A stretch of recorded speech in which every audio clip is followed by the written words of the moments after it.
Sederet alasan pengangkatan CPNS dan PPPK 2024 ditunda. 1. Agar semua CPNS bisa diangkat serentak. Rini mengatakan, bukan penundaan, melainkan agar semua CPNS bisa diangkat secara bersamaan. 2. Diklaim bukan karena efisiensi anggaran. Memastikan bagi pelamar yang telah mengikuti dan dinyatakan lulus seleksi CASN tetap diangkat sebagai pegawai ASN, kata dia. 3. Evaluasi proses pengadaan CASN. Yang kedua adalah usulan formasi yang disampaikan pemerintah itu tidak optimal, jadi tidak sesuai dengan data kami, kata dia. 4. Menuntaskan pengadaan CASN. Rini menyebut sejumlah instansi pemerintah masih memerlukan waktu untuk menuntaskan pengadaan calon ASN CASN, begitu juga formasi, jabatan, dan penempatannya. 5. Agenda transformasi manajemen ASN. Rini juga mengatakan penundaan pengangkatan calon aparatur sipil negara tahun 2025 ini untuk mendukung agenda transformasi manajemen ASN. Poin pertama dari agenda itu adalah transformasi rekrutmen dan jabatan. 6. Penyelesaian tenaga non-ASN. Selain itu juga kami melakukan penataan-penataan untuk ASN, kata Aba dalam keterangan resmi yang disiarkan di kanal YouTube Kementerian Pan-RB, Kamis, tanggal 6 Maret tahun 2025. Jadi tadi Pak Wakil Kepala BKN sudah sampaikan bahwa ini nanti pengangkatannya akan dilakukan secara serentak. Jadi nanti termasuk tahap 1, tahap 2, nanti di 1 Maret 2026.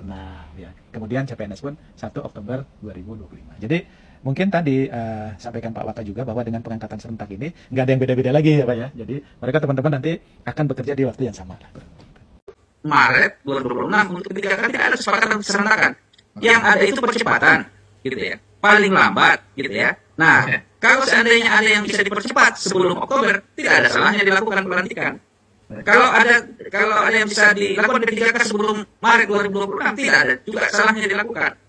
Nah, tapi kalau Menpan RB dan BKN memilih itu semuanya serentak dilakukan di akhir, apakah itu sudah bijak?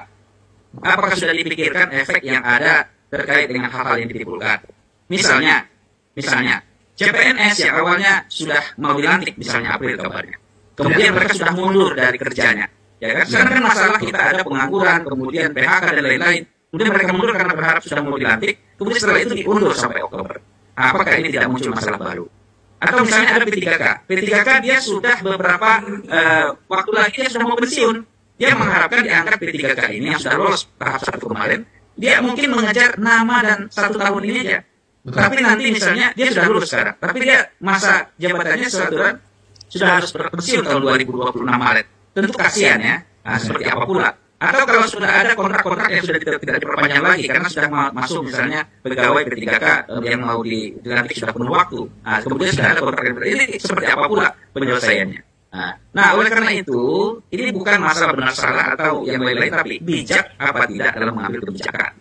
Nah, kita tidak bicara masalah benar salah, ya. Tapi oleh karena itu kita berharap tentu setelah mengambil kebijakan Menpan RB dan juga BKN itu harus menyiapkan instrumen yang ada untuk melindungi semua, baik CPNS, kemudian P3K yang akan muncul permasalahan baru ketika kebijakan keserentakan dilakukan pada Oktober untuk CPNS 2025 dan juga pada Maret untuk P3K 2026. Karena ini akan muncul masalah-masalah. Gitu.